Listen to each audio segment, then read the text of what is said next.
सभी को जय मसीह की। जय मसीह की। आप सभी का क्रिस्त द्वारा की ऑफलाइन संडे सर्विस में स्वागत है। और जितने भी लोग हमें फेसबुक की लाइव स्ट्रीमिंग के द्वारा देख रहे हैं, आप सभी का फेसबुक की ऑनलाइन संडे सर्विस में स्वागत है। आइए हम लोग अपनी बाइबल्स को खोलेंगे। हार्ड कॉपी बाइबल, कोई फोन में, कोई आईपैड नहीं। हम सभी अपनी बाइबल्स को खोलेंगे, हार्ड कॉपी बाइबल्स को। और हम सब एक जाना माना पद बाइबल में खोलेंगे। हम निकालेंगे भजन संहिता 23 अध्याय, भजन 23 1 से लेके 6 आयत तक हम पढ़ेंगे। Psalm 23 versus 1 to 6। और मैं आप सभी के सामने पढ़ना चाहूंगा और आराम से स्पष्ट तरीके से, ताकि हम सबको समझ में आ जाए। और हम सब अपनी डायरीज और पेन्स को निकाल लें। मैं आपके सामने पढ़ रहा हूं भजन संहिता 23 अध्याय 1 से लेकर 6 आयत तक। यहाँ पे दाऊद जो राजा है वो लिखते हैं, बोलते हैं, यहोवा मेरा चरवाहा है, मुझे कुछ घटी ना होगी। वह मुझे हरी हरी चराइयों में बैठाता है, वह मुझे सुखदायी जल के ले चलता है, वह मेरे जी में जी ले आता है। धर्म के मार्गों में वह अपने नाम के निमित्त मेरी अगुवाई करता है। चाहे मैं घोर अंधकार से भरी हुई तराई में होकर चलूं, तो भी हानि से ना डरूंगा, क्योंकि तू मेरे साथ रहता है। तूने मेरे लिए मेज बिछाता है, तूने मेरे सर पर तेल भरा है, मेरा कटोरा उमड़ रहा है। आमीन। निश्चय भलाई और करुणा जीवन भर मेरे साथ साथ बनी रहेगी, और मैं यहोवा के धाम में सर्वदा वास करूंगा। आज का हमारा शीर्षक है, और सरल शीर्षक है, यहोवा मेरा चरवाहा है। यहोवा किसका चरवाहा है? अपना नाम लेके बोले, यहोवा अभिषेक का चरवाहा है। The Lord is my shepherd। आज का हमारा शीर्षक है। ये जो भजन संहिता है, ये बहुत जाना माना भजन संहिता है, बहुत काम में लाने वाला भजन संहिता है। संडे स्कूल में इसको रटवाया जाता था बच्चों के द्वारा। और ये जो भजन संहिता है, बहुत ताकतवर भजन संहिता है। मैंने गवाहियां सुनी है कि बहुत सारे पादरी प्रचारक जब दुष्टात्मा ग्रसित लोगों के सामने ये भजन पढ़ते थे, तो दुष्टात्मा चीख के निकलती थी। मैं एक इंसिडेंट आपको बताना चाहता हूं। जब मैं अपने कॉलेज में पढ़ा था एमटीसी में, तो मेरा एक दोस्त था, वो किसी चीज में गलती से फंस गया था और उसको प्रिंसिपल सर के ऑफिस में बुलाया गया था। वो मेरे पास आया, उसने बोला कि ऐसा ऐसा हो गया है और मैं गलती से किसी चीज में फंस गया हूं और प्रिंसिपल सर मुझे बुला रहे हैं, मुझे घबराहट हो रही है। मैंने कहा कोई बात नहीं, प्रभु आपके साथ है। तो मुझे बोल रहा कि भाई आप मेरे साथ चलो। तो जैसे ही हम रास्ते से प्रिंसिपल सर के ऑफिस जा रहे थे, तो मेरा दोस्त भजन संहिता रट रहा था 23 अध्याय। तो जैसे प्रिंसिपल सर का ऑफिस पास आ रहा था, उसकी भजन संहिता तेज होती जा रही थी। जैसे ही वो प्रिंसिपल सर के ऑफिस में एंटर हुआ, प्रवेश किया, उसने बोला सर आपने मुझे बुलाया? कह रहे नहीं, मैंने आपको नहीं बुलाया।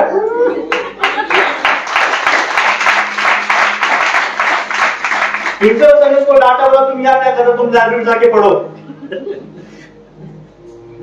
ये भजन संहिता जो है बहुत शक्तिशाली और ताकतवर भजन है।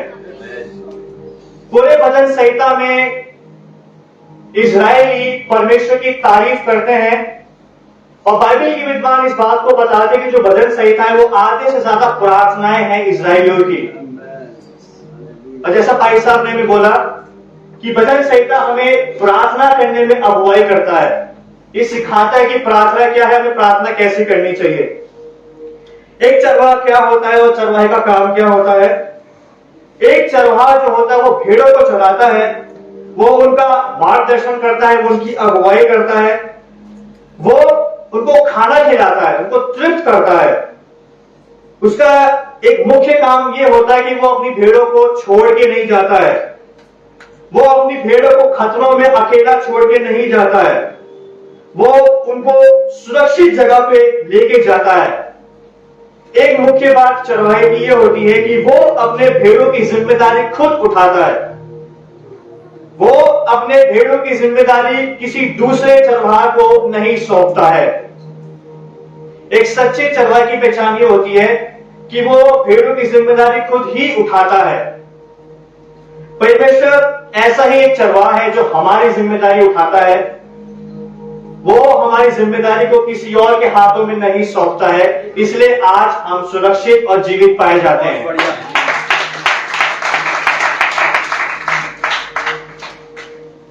हम भेड़ हैं, हम सचमुच में भेड़ नहीं हैं और यहोवा परमेश्वर सचमुच में चरवाहा नहीं है। वो चरवाहे के समान है जो अपनी भेड़ों को लीड करता है। और हमारा जो काम है, हमारा काम है कि हम परमेश्वर के पीछे चले, बिना किसी सवाल जवाब के उसके पीछे चले। हम ये ना देखें कि वो हमें कहां ले जाएगा, हम ये देखें कि हमें परमेश्वर जहां ले जाएगा वो जगह सुरक्षित जगह होगी। हमें इस बात से फर्क नहीं पड़ना चाहिए कि कौन पीछे छूट गया, कितने अच्छे अच्छे शहर पीछे छूट गए, कितने अच्छे ढाबे, कितने अच्छे रेस्टोरेंट पीछे छूट गए। हमें सिर्फ इस बात पे ध्यान देना है कि जो हमारा परमेश्वर चरवाहा है वो हमें ऐसी जगह लेके जाएगा जो इन सब चीजों से बेहतर जगह है।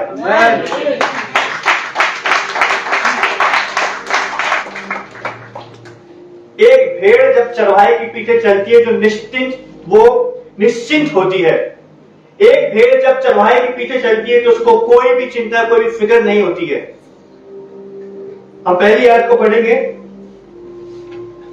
यहां पे दाऊद लिखते हैं, यहोवा मेरा चरवाहा है, मुझे कुछ घटी ना होगी। ये जो भजन है इसको दाऊद लिखते हैं और दाऊद पेशे से एक चरवाहा था।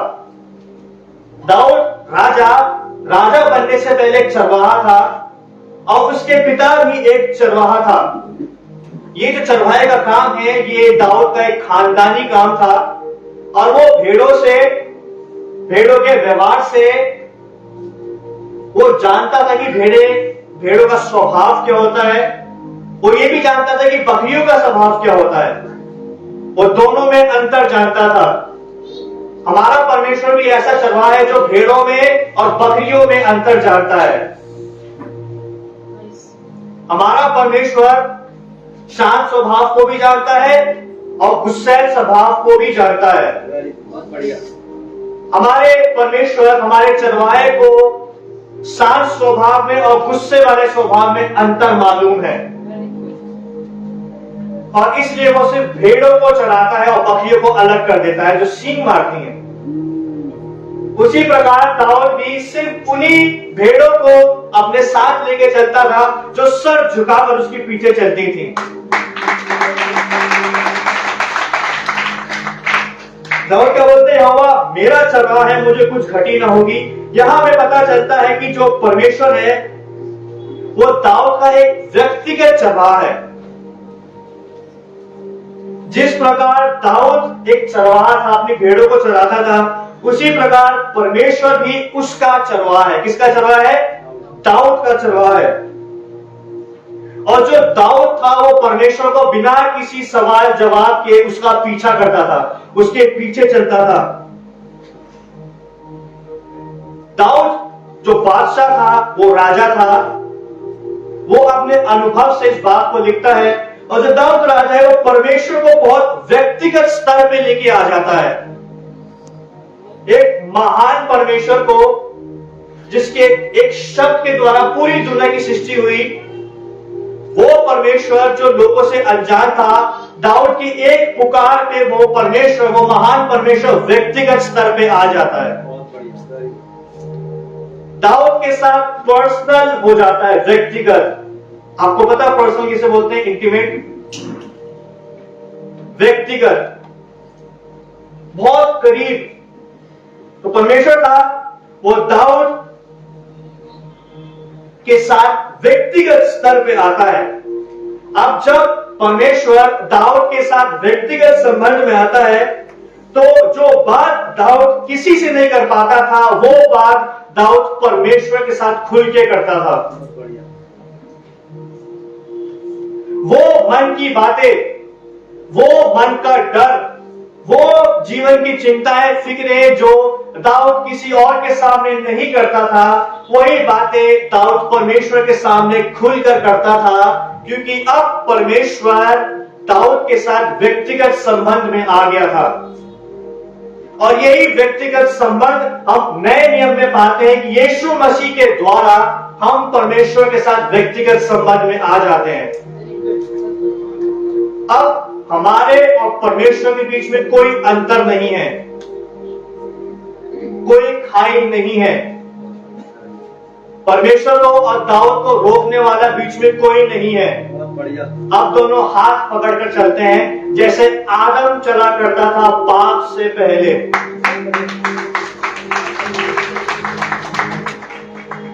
दाऊद इस बात को बताना चाह रहा है, बोल रहा है कि परमेश्वर ऐसा नहीं कि उसको पुकारते रहो, वो सुन नहीं रहा है। पुकारते रहो, आवाज नहीं जा रही है। दाऊद की एक पुकार पर परमेश्वर इसलिए व्यक्तिगत स्तर पर आ पाया क्योंकि दाऊद भी एक पुकार पर परमेश्वर के पीछे हो लिया था। आपको बात समझ आई? परमेश्वर दाऊद की एक ही पुकार में व्यक्तिगत इसलिए हो पाया क्योंकि जो दाऊद था वो परमेश्वर की एक ही पुकार पर उसके पीछे हो लिया था। हम इसी चीज को नए नियम में भी पाते हैं। यीशु मसीह ने पतरस को बोला, क्या बोला? मेरे पीछे हो ले, और वो पीछे हो लिया। उसको फर्क नहीं पड़ा कि उसका घर कैसे चलेगा, उसकी बीवी उसको क्या बोलेगी, उसके रिश्तेदार उसको क्या बोलेंगे, उसको फर्क नहीं पड़ा। उसको इस बात का महत्व पता था कि जो परमेश्वर सारी दुनिया का मालिक है वो मुझे अपने पीछे चलने के लिए बोल रहा है। दाऊद की एक पुकार पर परमेश्वर आ गया क्योंकि दाऊद भी परमेश्वर की एक पुकार में उसके पीछे हो लिया। परमेश्वर को दूसरी बार बोलने की जरूरत नहीं पड़ी। कई बार होता है हमारे माता पिता हमें 3-4 बार बोलते फिर भी उनके पीछे नहीं जाते, लेकिन दाऊद ऐसा था जो एक पुकार में परमेश्वर के पीछे हो लिया। आगे क्या बोलता है? मुझे कुछ घटी ना होगी। जहां पे शब्द है यहोवा मेरा के ऊपर आप अपना अपना नाम लिख दीजिए, क्योंकि ये जो भजन है ये बहुत व्यक्तिगत भजन है। यहोवा मेरा चरवाहा है, मुझे कुछ घटी ना होगी। हम इस बात को बहुत ध्यान से सुनेंगे दाऊद क्या बताना चाह रहे हैं, और इस भजन में बहुत सारे रहस्य छुपे हैं जो आज परमेश्वर हम पे रिवील करेगा पवित्र आत्मा के सामर्थ्य के द्वारा। परमेश्वर के पीछे चलने से जिस चीज की घटी नहीं होती है वो पहली चीज है परमेश्वर की उपस्थिति। पहली चीज जिसकी घटी नहीं होती है परमेश्वर के पीछे चलने से वो है स्वयं परमेश्वर की उपस्थिति। दाऊद के पास परमेश्वर की उपस्थिति रहती थी। दाऊद जहां भी जाता था वहां युद्ध जीत के आता था। बाइबल की विद्वान इस बात को बताते हैं कि दाऊद की सेना कम हुआ करती थी आंकड़े में, नंबर में, और दुश्मन की सेना ज्यादा हुआ करती थी। लेकिन दाऊद का भरोसा सेना पे, तलवारों पे नहीं था। दाऊद का विश्वास यहोवा परमेश्वर पे था। इसलिए दाऊद जहां भी जाता था वहां वो युद्ध जीत कर आता था। दाऊद के पास परमेश्वर की उपस्थिति की भरपूरी थी, इसलिए वो अपनी भेड़ों को शेरों और भालू के मुंह से छुड़ा कर ले आता था। जहां पर परमेश्वर की उपस्थिति भरपूरी से होती है वहां पर जीवन परिवर्तन होते हैं। आमीन। जहां पर परमेश्वर की उपस्थिति भरपूरी से होती है वहां पर जिंदगी बदल जाती है, वहां पर जिंदगी यू टर्न ले लेती है। जहां पर परमेश्वर की उपस्थिति होती है वहां पर परमेश्वर की सुरक्षा होती है, वहां पर परमेश्वर के नए नए प्रकाशन खुलते हैं। जहां पर परमेश्वर की उपस्थिति होती है वहां पर संघर्ष नहीं होता है। परमेश्वर की उपस्थिति में हर तरीके के संघर्ष मिटा दिए जाते हैं। अब चाहे वो पारिवारिक संघर्ष हो, चाहे वो आर्थिक संघर्ष हो, या आपके खुद के व्यक्तिगत संघर्ष हो, जब हम परमेश्वर की उपस्थिति में बैठते हैं जैसे ही परमेश्वर की उपस्थिति में हम एंटर होते हैं, प्रवेश करते हैं, वैसी पुरानी चीजें पीछे छूटती चली जाती हैं और परमेश्वर हमें अपनी उपस्थिति में घेर लेता है। जब परमेश्वर की उपस्थिति का घेरा हमारे चारों ओर आ जाता है, शैतान शत्रु इंसान की चालें हम पर सफल नहीं हो पाती हैं। अगर कोई चाहता है कि परमेश्वर की उपस्थिति उसके जीवन पर भरपूरी के साथ हो, तो हम परमेश्वर की एक ही पुकार में उसके पीछे बोले। हम परमेश्वर को 2 या 3 बार से ज्यादा बोलने का अवसर ना प्रदान करें। दूसरे आयत में क्या लिखा है?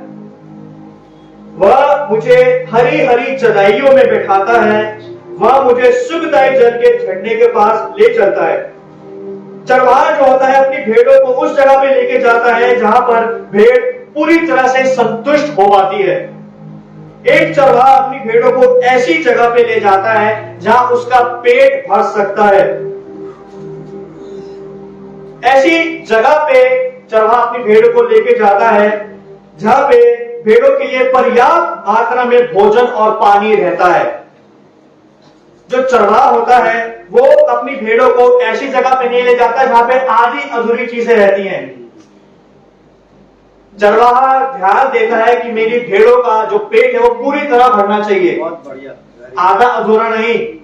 अगर भेड़ों का पेट आधा अधूरा भर रहा है तो समझ जाइए वो चरवाहा अच्छा चरवाहा नहीं है, क्योंकि एक चरवाहा चाहेगा कि उसकी भेड़ें खाएं, तृप्त हो, तंदुरुस्त हो जाए और किसी भी चीज का अभाव उनको ना होने पाए। उस समय में जब इजरायली या यहूदी रहा करते थे तो वो रेगिस्तानी इलाकों में रहते थे। आपको पता है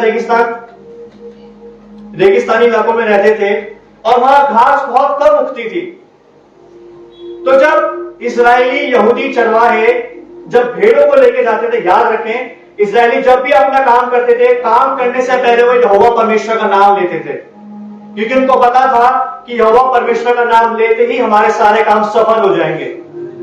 तो जब दाऊद और बाकी इजरायली बाकी यहूदी जब भेड़ों को घास चराने के लिए ले जाते थे तो वो ऐसी ऐसी जगह होती थी जहां पे नाम मात्र या बहुत कम घास उगती थी, लेकिन परमेश्वर का चमत्कार देखिए, उसी कम घास में परमेश्वर भेड़ों का पेट पूरी तरह भर देता था। हालेलुया, बहुत बढ़िया।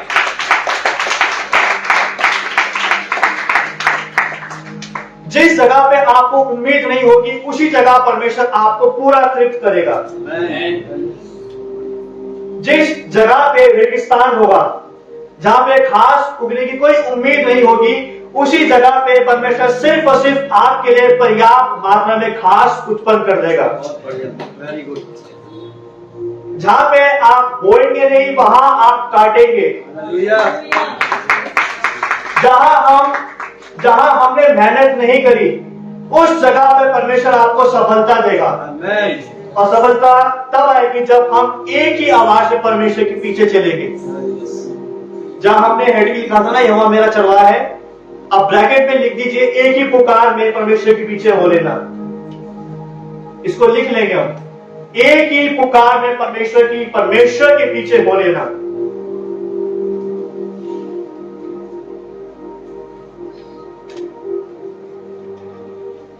अगर हम परमेश्वर के पीछे बिना सवाल जवाब के चलते रहे तो परमेश्वर सूखी नदियों को पानी से भर देगा। हालेलुया। मुश्किल जगहों को वो आपके लिए सफल और सरल बना देगा। अगर हम यीशु मसीह के पीछे चलते रहे बिना किसी सवाल जवाब के तो वो आपके मार्गों को समतल करता चला जाएगा। उन गड्ढों को जो शैतान शत्रु ने इंसानों ने आपके लिए खोदे हैं, उन गड्ढों को परमेश्वर प्रभु यीशु मसीह अपनी दया से, अपनी कृपा से, अपने प्रेम से भर देगा। तीसरी आयत में क्या लिखा है? वो मेरे जी में जी ले आता है, धर्म के मार्गों में वह अपने नाम के निमित्त मेरी अगुवाई करता है। अंग्रेजी शब्द में जी ले आने का सही अर्थ बनता है रेस्टोर। जी में जी ले आने का सही इब्रानी भाषा में अर्थ बनता है पुनः स्थापित करना। क्या करना? पुनः स्थापित करना। अगर हम परमेश्वर के पीछे चलते रहे तो परमेश्वर हमें वापस वहीं खड़ा करेगा जहां से हम गिरे थे। जब हम परमेश्वर के पीछे चलते हैं बिना किसी सवाल जवाब के, तो परमेश्वर हमें उन्हीं लोगों के सामने पुनः स्थापित करेगा जिन लोगों ने हमें गिराया था। उन्हीं लोगों के सामने परमेश्वर हमें वापस वहीं खड़ा करेगा जिन लोगों ने हमारी बेइज्जती करने के लिए, जिन लोगों ने हमें गिराया था। जी में जी ले आने का दूसरा अर्थ बनता है कि परमेश्वर आपको अपनी शांति से भरेगा। वो आपके जी में, आपके दिल को, आपके दिमाग को स्थिर करेगा। जी में जी ले आने का मतलब है वो आपको भटकने से और बहकने से बचाएगा। बहुत सारे मसीहियों का दिल, दिमाग, विचार स्थिर नहीं रहता है। वो कलीसियाएं बदलते रहते हैं, वो पासबान बदलते रहते हैं। क्यों बदलते हैं? क्योंकि उनके दिल, दिमाग, विचार स्थिर नहीं पाए जाते। जो मसीह, जिन मसीह का दिल, दिमाग, विचार स्थिर पाया जाता है, वो एक ही कलीसिया के साथ ईमानदार रहते हैं। जिन मसीहों का दिल, दिमाग, विचार स्थिर रहता है, वो एक ही पासबान के साथ ईमानदार रहते हैं। और परमेश्वर विश्वास योग्य है, जो पासबान को भी आशीष देता है, साथ में उन मसीहों को भी आशीष देता है जो एक पासबान के साथ, एक कलीसिया के साथ ईमानदार रहते हैं।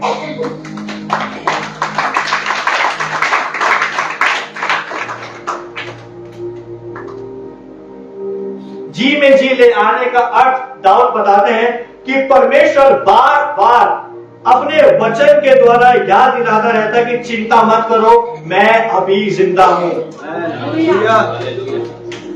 परमेश्वर याद दिलाता रहेगा कि मैं अभी जिंदा हूं, चिंता मत करो। दुनिया खत्म हो गई है, मैं खत्म नहीं हुआ हूं। आपको याद होगा जब मूसा मरा था, तो मूसा ने जो लीडरशिप थी वो यहोशू को दी थी। यहोशू घबरा गया था भीड़ को देख के और बोला कैसे होगा। यहोवा याद दिलाता है यहोशू को कि जिसने मूसा को खड़ा किया था वो परमेश्वर आज भी जिंदा है। परमेश्वर ने यहोशू को याद दिलाया कि मूसा मरा है, मैं नहीं मरा हूं, मैं अभी जिंदा हूं। उस समय यहोशू के जी में जी नहीं था। भीड़ को देख के उसका मानसिक संतुलन अस्थिर हो गया था। उसकी मदद किसने की? यहोशू की मदद परमेश्वर के आत्मा ने की। याद है कि परमेश्वर का आत्मा उस समय भी काम करता था पुराने नियम में। परमेश्वर ने याद दिलाया कि तू चिंता मत कर, मैं अभी जिंदा हूं। परमेश्वर ने याद दिलाया, परमेश्वर ने यहोशू को पुनः स्थापित किया, उसको सामर्थ्य, उसके जी में जी लेके आया। उसकी घबराहट को परमेश्वर ने दूर करा, उसकी चिंता को दूर करा। यहोशू तो था वो होपलेस हो गया था। आपको पता होपलेस क्या होता है?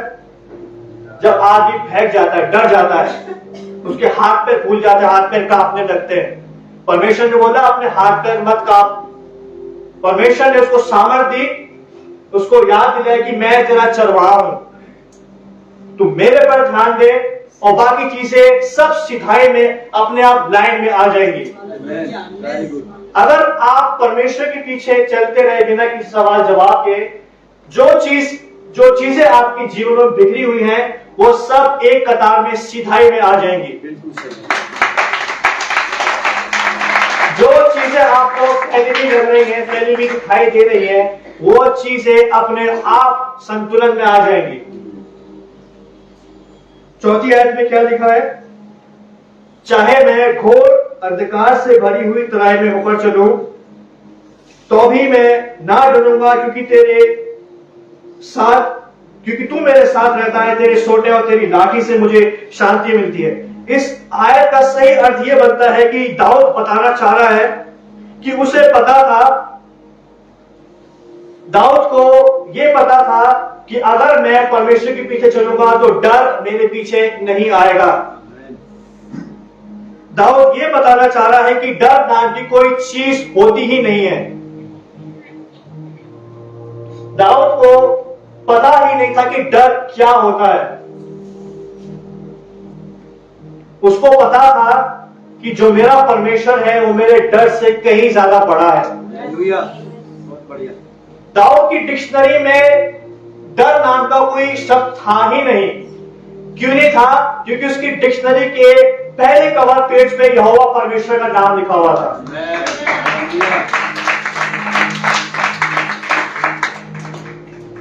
परमेश्वर ने दाऊद के जीवन में डर को उत्पन्न होने ही नहीं दिया। इसीलिए दाऊद के जीवन में कष्ट आए, उसके जीवन में अंधियारा आया, कई राज्यों ने उसके ऊपर एक साथ हमला किया, लेकिन वो डरा नहीं। क्यों नहीं डरा? इसलिए नहीं डरा क्योंकि जो परमेश्वर उसके बाप दादों के साथ था, जिस परमेश्वर ने लाल समुद्र को चीरा, वो स्वयं परमेश्वर, उसकी उपस्थिति दाऊद के साथ रहती थी। दाऊद का विश्वास डगमगाया नहीं, दाऊद भगा नहीं, क्योंकि दाऊद का विश्वास किसी इंसान पर नहीं था। दाऊद का भरोसा उसके पिता पर, उसके राजपाट पर, उसके पैसे पर नहीं था। दाऊद का भरोसा, उसका विश्वास यहोवा परमेश्वर पर था। वो यहोवा परमेश्वर जिसके पैरों के नीचे सारी शक्तियां हैं, वो यहोवा परमेश्वर जिसने इस्राएलियों को कनान के देश में प्रवेश कराया। ऐसे परमेश्वर को दाऊद व्यक्तिगत रूप से जानता था, इंटीमेटली, पर्सनली जानता था।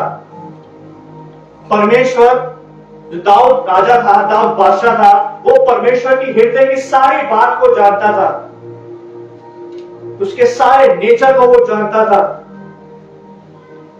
5वीं आयत को हम पढ़ेंगे, इसकी 4थी आयत की हम बी पार्ट को पढ़ेंगे। क्या लिखा है कि तेरे सोटे और तेरी लाठी से मुझे क्या मिलती है? शांति मिलती है।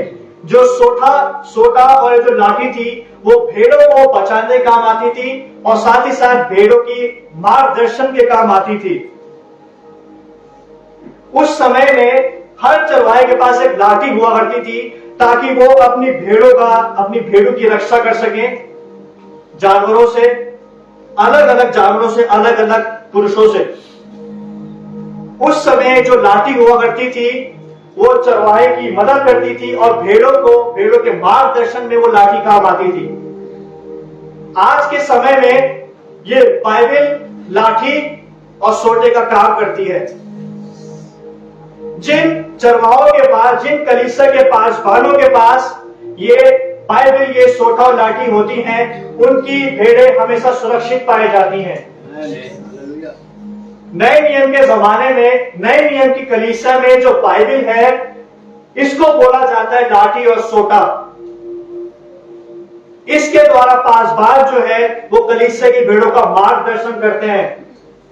इसके द्वारा फाड़ खाने वाले जानवर भेड़ों के पास आते नहीं है, क्योंकि ये जो सोटा लाठी है ये फाड़ खाने वाले जानवरों को दूर रखती है। और आज के जमाने में फाड़ खाने वाले जानवर कौन है? वो लोग जो गलत शिक्षाएं देके भेड़ों को भगाते हैं, वो लोग जो झूठी भविष्यवाणी करते हैं, वो लोग जो परमेश्वर के नाम को झूठा ठहराते हैं, वो होते हैं फाड़ खाने वाले जानवर। जिन पासबानों के पास ये लाठी और ये सोटे नहीं होते हैं, उनकी भेड़ें खो जाती हैं। जिन पासबानों के पास बाइबल नाम की लाठी और बाइबल नाम का सोटा होता है, उनकी भेड़ें कभी भी खोती नहीं है, उनकी भेड़ें सुरक्षित पाई जाती हैं। 5वीं आयत को हम पढ़ेंगे। क्या लिखा है?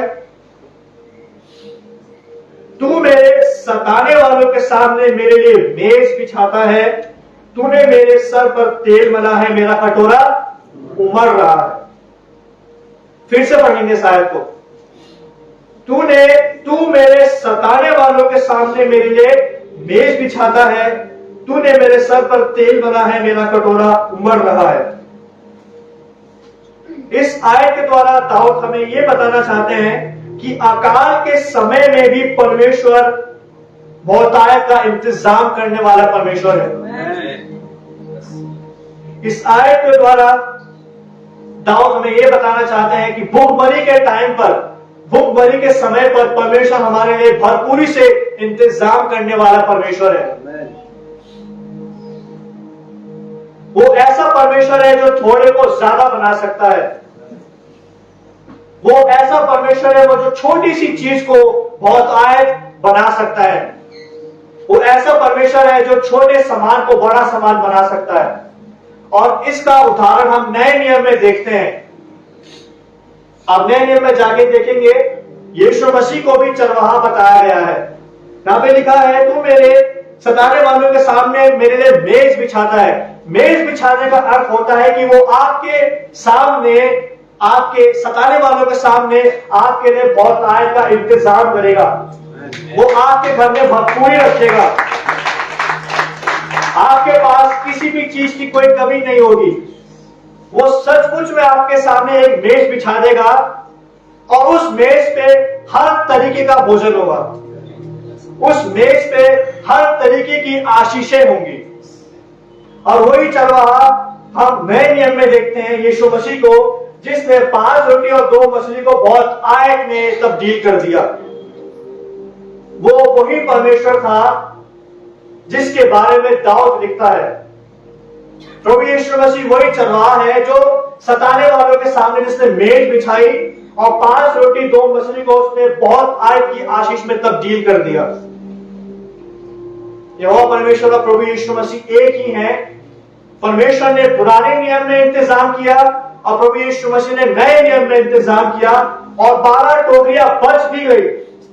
वो ऐसा परमेश्वर है जो आपके लिए चीजों को मुहैया कराएगा और साथ ही साथ आपके लिए बचा भी देगा कि इसको भी खाओ। बहुत बढ़िया। नया आता रहेगा और पुराना बचता रहेगा। आपके पास पुराना भी पड़ा रहेगा और आपके पास नया भी आता रहेगा। हमारा परमेश्वर ऐसा परमेश्वर है जो किसी का आधा अधूरा पेट नहीं भरता है। हमारा परमेश्वर ऐसा परमेश्वर है जो हमारा पूरा पूरा पेट भरता है, पूरी संतुष्टि देता है, पूरी तृप्ति देता है। हमारे मित्र, हमारे दोस्त हमारा आधा पेट भर सकते हैं, आधी तृप्ति दे सकते हैं, लेकिन वो पूरी संतुष्टि कभी नहीं दे सकते। पूरी संतुष्टि सिर्फ प्रभु यीशु मसीह में है। बी पार्ट मेरा फेवरेट है। क्या लिखा? तूने मेरे सर पर तेल मला है, मेरा कटोरा उमड़ रहा है। ये मेरी फेवरेट आयत है। क्यों है? क्योंकि उस जमाने में यहूदी चरवाहे थे, वो अपनी भेड़ों पे तेल मला करते थे।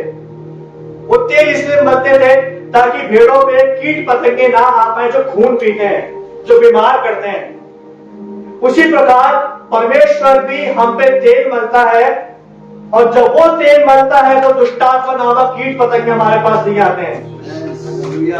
जो तेल वो हम पे मलता है, नुकसान नामक कीट पतंगे हमारे पास नहीं आते हैं, बीमारी नामक कीट पतंगे हमारे पास नहीं आते हैं, क्योंकि परमेश्वर ने हमें अपने तेल से मला है। और नए नियम में तेल है पवित्र आत्मा। पवित्र आत्मा से प्रभु भरता है, और जब पवित्र आत्मा किसी इंसान पे, किसी पुरुष पे आता है तो परमेश्वर की सुरक्षा उस पे आती है। जब पवित्र आत्मा किसी इंसान को, किसी पुरुष को चारों तरफ से घेरता है तो शैतान नामक कीट पतंगे आसपास ही मंडरा नहीं पाते हैं, क्योंकि पवित्र आत्मा ने हमें चारों ओर से घेरे रखा है। वो तेल परमेश्वर का, वो ऐसा तेल है जो हमें सुरक्षित रखता है। उस तेल को कोई भी कीट पतंगा आसानी से भेद नहीं सकता है, क्योंकि वो तेल स्वयं परमेश्वर यहोवा का है। अगर आप परमेश्वर के तेल में हैं, अगर आपके ऊपर पवित्र आत्मा का कंट्रोल है, तो कोई भी शैतान, शत्रु इंसान, कोई भी कीट पतंगा आपको छू भी नहीं सकेगा। 6ठी आयत में क्या लिखा है? निश्चय ही भलाई और करुणा जीवन भर मेरे साथ साथ बनी रहेंगी, और मैं यहोवा के धाम में सर्वदा वास करूंगा। जब हम परमेश्वर के पीछे चलते हैं बिना किसी सवाल जवाब के, जब हम परमेश्वर के पीछे, उसकी एक ही पुकार के पीछे हो लेते हैं, तो आशीष, बरकत अपने आप हमारे पीछे आएंगी। हमें आशीष के पीछे, सक्सेस के पीछे, संपन्नता के पीछे जाना नहीं पड़ेगा। ऑटोमेटिकली आशीष, संपन्नता अपने आप हमारे पीछे आएंगी, और हम सर्वदा परमेश्वर के धाम में वास करेंगे। परमेश्वर के धाम में वास करने का मतलब है उसके राज्य में प्रवेश करना और उसके साथ सदा वास करना। दाऊद को इस बात की आशा थी कि एक दिन मैं परमेश्वर तेरे साथ सदा वास करूंगा तेरे धाम में, और वो बात दाऊद के जीवन में पूरी हो पाई। इसलिए हो पाई क्योंकि उसका पूरा भरोसा परमेश्वर पर था। परमेश्वर ने अपना चरवाहा नहीं बदला था, उसने अपने तौर तरीके बदले थे। दाऊद ने अपना पासबान नहीं बदला था, उसने अपनी कलीसिया नहीं बदली थी, उसने अपने बुरी चाल चलन बदला था। याद रखें, दाऊद अपने जिंदगी भर सिर्फ एक चरवाहे के पीछे चलता रहा, और वो चरवाहा था प्रभु परमेश्वर, यहोवा परमेश्वर। हमारे पास आशा है अनंत काल के जीवन की, और प्रभु यीशु मसीह हमें ये आशा दिलाते हैं कि पृथ्वी पर भी हमारे पास भरपूरी का जीवन रहेगा, और स्वर्ग में भी हमारे पास भरपूरी का जीवन रहेगा। ये आशा प्रभु यीशु मसीह हमें दिलाता है। और इस बात को हम याद रखें कि सिर्फ यहोवा हमारा चरवाहा है, हमें उसके पीछे चलना है। हमें अपने चरवाहे को बदलने की आवश्यकता नहीं है, हमें अपने तौर तरीके को बदलने की आवश्यकता है, ताकि हम परमेश्वर के पीछे ईमानदारी से चल सके। आइए हम लोग प्रार्थना करेंगे, और हम सब अपने अपने विषय के लिए प्रार्थना करें, और पवित्र आत्मा की मदद मांगे कि पवित्र आत्मा हमारी मदद करे कि हम भेड़ों के समान परमेश्वर के पीछे चल सके, ताकि हम परमेश्वर की सारी भलाइयों को, उसकी आशीषों को अपने जीवन में देख सके। प्रभु यीशु मसीह, हम आपका धन्यवाद देना चाहते हैं कि जो वचन है हमारे पास बहुत सिधाई से पहुंचा है, और प्रभु जी हम आपका धन्यवाद देते कि बहुत ईमानदार और वफादार आप चरवाहे हैं। प्रभु जी आपकी विश्वास योग्यता के लिए, आपकी ईमानदारी के लिए प्रभु जी हम आपका धन्यवाद देते हैं। और प्रभु जी हम गर्व के साथ कहते हैं कि हमें कोई घटी ना होगी, क्योंकि आप हमारे चरवाहे हैं। प्रभु यीशु मसीह, हम इस बात को अंगीकार करते हैं कि जब तक हम जिएंगे प्रभु जी, तब तक हम आपके पीछे चलेंगे। और प्रभु यीशु मसीह, हमारे जीवनों में किसी भी चीज की कोई घटी नहीं होगी, क्योंकि आप हमारे साथ हैं। ये वचन प्रभु यीशु मसीह हमारे अंदर 30 गुना, 60 गुना और 100 गुना फल लेके आए। धन्यवाद देते हैं यीशु मसीह, इस प्रार्थना को आपके नाम से मांग लेते हैं।